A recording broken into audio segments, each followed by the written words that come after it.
ദയാദുർഗ. രചന നിമ സുരേഷ്. അവതരണം അപര. ഇമ ചിമ്മാൻ പോലും മറന്ന് ശ്രീറാം പോയ വഴിയെ കണ്ണും നട്ടു നിന്നു ദയ. അവൻ പറഞ്ഞതും താൻ മനസ്സിലാക്കിയതും ഒന്നാണോ എന്ന ആശയക്കുഴപ്പത്തിലായിരുന്നു അവൾ. ഓർമ്മയിലുള്ള അവൻ്റെ വാക്കുകളെ ദയ വീണ്ടും വീണ്ടും ഇഴകീറി പരിശോധിച്ചു. അതെ, തന്നെ വിവാഹം ചെയ്യാൻ താല്പര്യമുണ്ടെന്ന് തന്നെയാണ് ശ്രീയേട്ടൻ പറഞ്ഞത്. അവൾ അടിവരയിട്ടുറപ്പിച്ചു. ഹൃദയം ഒരേ സമയം കുളിരുകയും ഉരുകുകയും ചെയ്യുന്നത് പോലെ തോന്നി ദയയ്ക്ക്. അവനെ നേടാനും നഷ്ടപ്പെടാനും വയ്യാത്ത അവസ്ഥ. എങ്ങനെയാണ് തന്നെപ്പോലൊരു പെൺകുട്ടിയെ സ്വീകരിക്കാൻ അയാൾക്ക് മനസ്സുണ്ടായത്? അവൾ സ്വയം ചോദിച്ചു. ഉത്തരവും സ്വയം കണ്ടെത്തി. അത്രമാത്രം അലിവുള്ള മനസ്സിനുടമയാണ് അയാൾ. ഒന്നുമല്ലാതിരുന്ന തന്നെ ഇത്രത്തോളം എത്തിച്ചില്ലേ? ദേഷ്യപ്പെടാതെ, നോവിക്കാതെ, ഒരു സങ്കടവും വരുത്താതെ ചേർത്ത് പിടിക്കുന്നില്ലേ? അയാൾ നിൻ്റെ സൗഭാഗ്യമാണ് ദയ. പക്ഷേ ഒരായുഷ്കാലം മുഴുവനും ആ ഭാഗ്യം അനുഭവിക്കാനുള്ള പുണ്യമൊന്നും നീ ചെയ്തിട്ടില്ല. നിൻ്റെ സൗന്ദര്യം, നിൻ്റെ നിറം, നിൻ്റെ വിദ്യാഭ്യാസം, നിൻ്റെ കുടുംബം, അതിനുമപ്പുറം നിൻ്റെ ശരീരം പോലും അയാളോട് ചേർത്ത് വയ്ക്കാൻ അയോഗ്യമാണ്. ദയയ്ക്കുള്ളിലെ അപകർഷതാ ബോധത്തിൻ്റെ കെട്ട് പൊട്ടി. അവ പല വഴിക്ക് സഞ്ചരിക്കവേ എതിർവശത്തെ മുറിയിൽ ശ്രീറാം അഖിലേഷുമായി കാര്യങ്ങൾ പങ്കുവയ്ക്കുകയായിരുന്നു. പറയുമ്പോൾ ലജ്ജ തോന്നിയെങ്കിലും എന്തും നേരിടാൻ അവൻ്റെ മനസ്സ് തയ്യാറായിരുന്നു. പ്രതീക്ഷിച്ചതുപോലെ തന്നെ അഖിലേഷ് ശ്രീറാമിനെ കുറ്റപ്പെടുത്തുകയോ പരിഹസിക്കുകയോ ചെയ്തില്ല. പകരം നല്ല തീരുമാനമെന്ന് പറഞ്ഞ് പ്രശംസിച്ചു. ഒപ്പം ഈ നിമിഷം ദയയുടെ ചിന്തകൾ എന്തായിരിക്കുമെന്നും വിശദീകരിച്ചു നൽകി.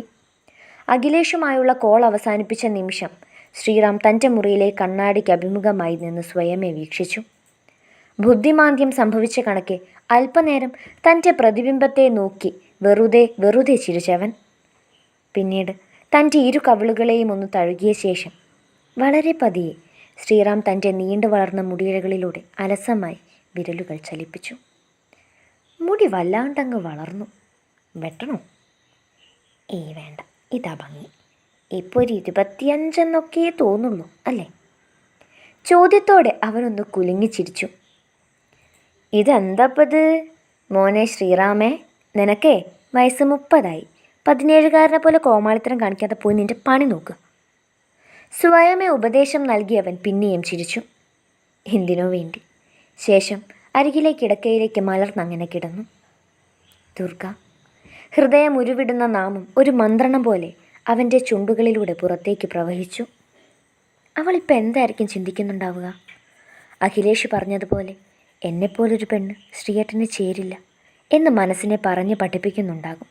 അല്ലെങ്കിൽ പണ്ട് താൻ ചെയ്തതുപോലെ സ്വയം കൽപ്പിച്ചു വെച്ചിരിക്കുന്ന കുറവുകളെ ഒരു തുലാസിലും മറ്റൊന്നിൽ തന്നെയും വെച്ച് അളക്കുകയോ താരതമ്യപ്പെടുത്തുകയോ ചെയ്യുന്നുണ്ടാവും.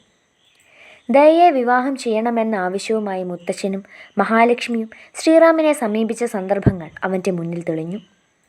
അന്ന് താൻ അനുഭവിച്ച മാനസിക സംഘർഷം എത്രത്തോളമായിരുന്നു!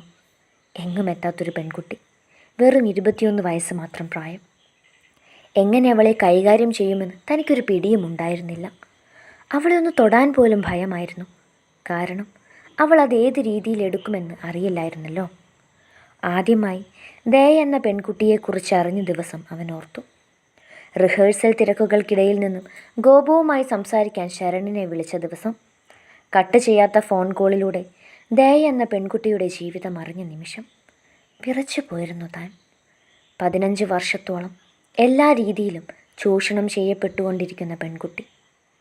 പിന്നീട് ചിന്തകൾ മുഴുവൻ അവളെക്കുറിച്ചായി.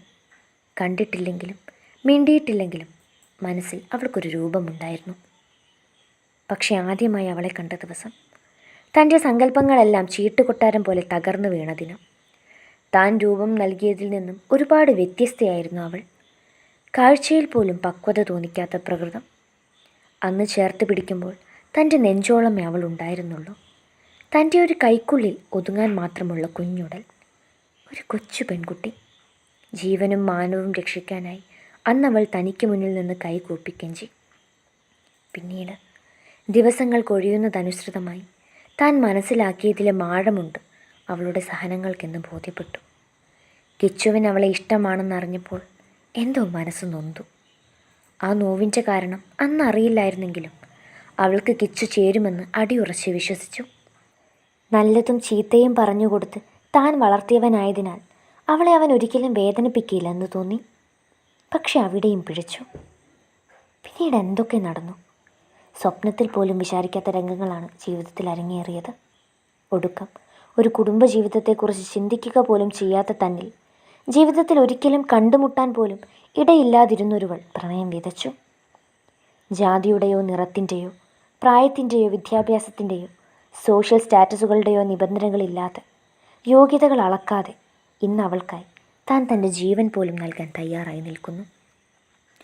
ഇനി ഒരിക്കലും അകലാൻ സാധിക്കാത്ത തരത്തിൽ അവളുമായി ഹൃദയം കോർത്തിരിക്കുന്നു.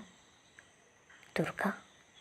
മതിവരാതെ ശ്രീറാം വീണ്ടും വീണ്ടും ആ നാമം ഉരുവിട്ടുകൊണ്ടിരുന്നു, അത്രമേൽ പ്രണയത്തോടെ.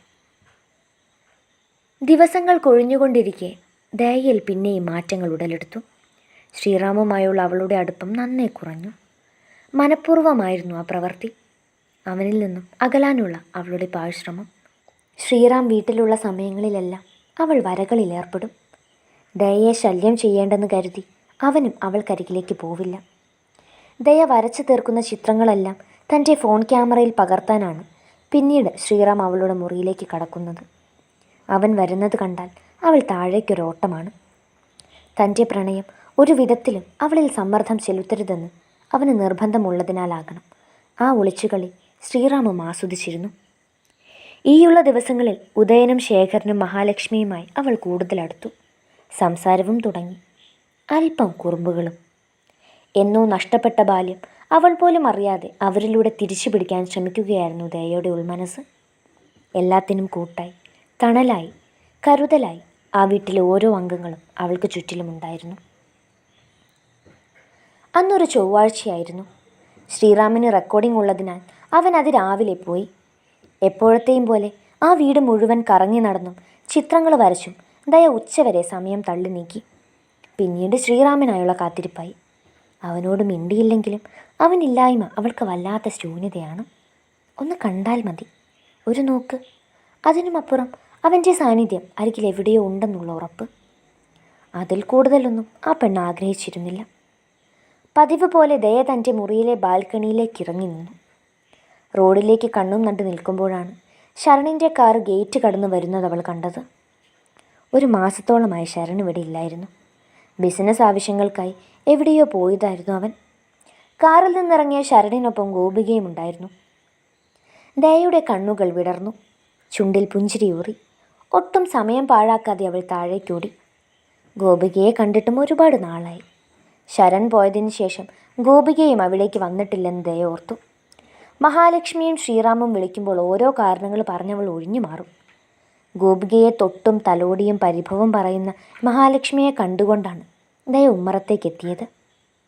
മഹാലക്ഷ്മിയിൽ നിന്നും ദയയിലേക്ക് കണ്ണു തെറ്റിയതും ഗോപിക ദച്ചുവെന്നുറക്കെ വിളിച്ച് ദയക്കരികിലേക്ക് പാഞ്ഞെത്തി അവൾ മുറുകെ കെട്ടിപ്പിടിച്ചു. വരച്ചതൊക്കെ അടിപൊളി ദച്ചു, എന്ത് ഭംഗിയാ. ഗോപിക പറയുന്നത് മനസ്സിലാകാതെ ദയ അവളെ സംശയത്തോടെ നോക്കി. ശരിയാ, തരിശായി കിടന്ന ഏട്ടൻ്റെ അക്കൗണ്ടിന് ഇപ്പം എന്ത് റീച്ചാണെന്നറിയോ? നീ ഇത്രയും വലിയ ആർട്ടിസ്റ്റ് ആണെന്ന് അറിഞ്ഞില്ല മോളെ, ആരും പറഞ്ഞില്ല. ശരൺ പരിഹാസ രൂപേണ പറഞ്ഞു നിർത്തി. ദയ വീണ്ടും മുഖം ചുളിച്ചു. മഹാലക്ഷ്മിയും കാര്യം മനസ്സിലാകാതെ ശരണിനെയും ഗോപികയെയും മാറി മാറി നോക്കി.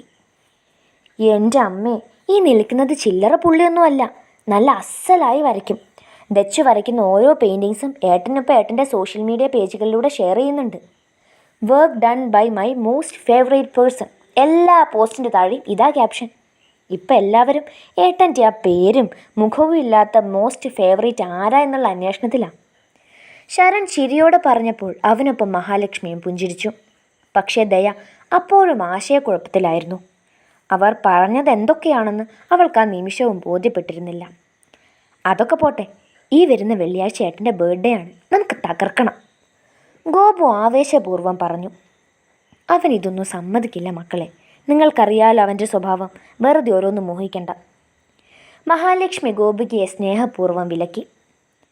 ഇത്തവണ ഏട്ടൻ എല്ലാത്തിനും നിന്ന് തരും, അതിനുള്ള തുറുപ്പിച്ചിട്ടാണിതേ ഈ നിൽക്കുന്ന ഏട്ടൻ്റെ ദുർഗ. ദുർഗ പറഞ്ഞാൽ ശ്രീയേട്ടൻ എന്തും കേൾക്കും, ഏതറ്റം വരെയും പോകും. ഗോപു ഗൂഢമായി മന്ദഹസിച്ചു. അവൾക്കൊപ്പം ശരണും ചേർന്നു. എന്തൊക്കെയോ തീരുമാനിച്ചുറപ്പിച്ച പോലെ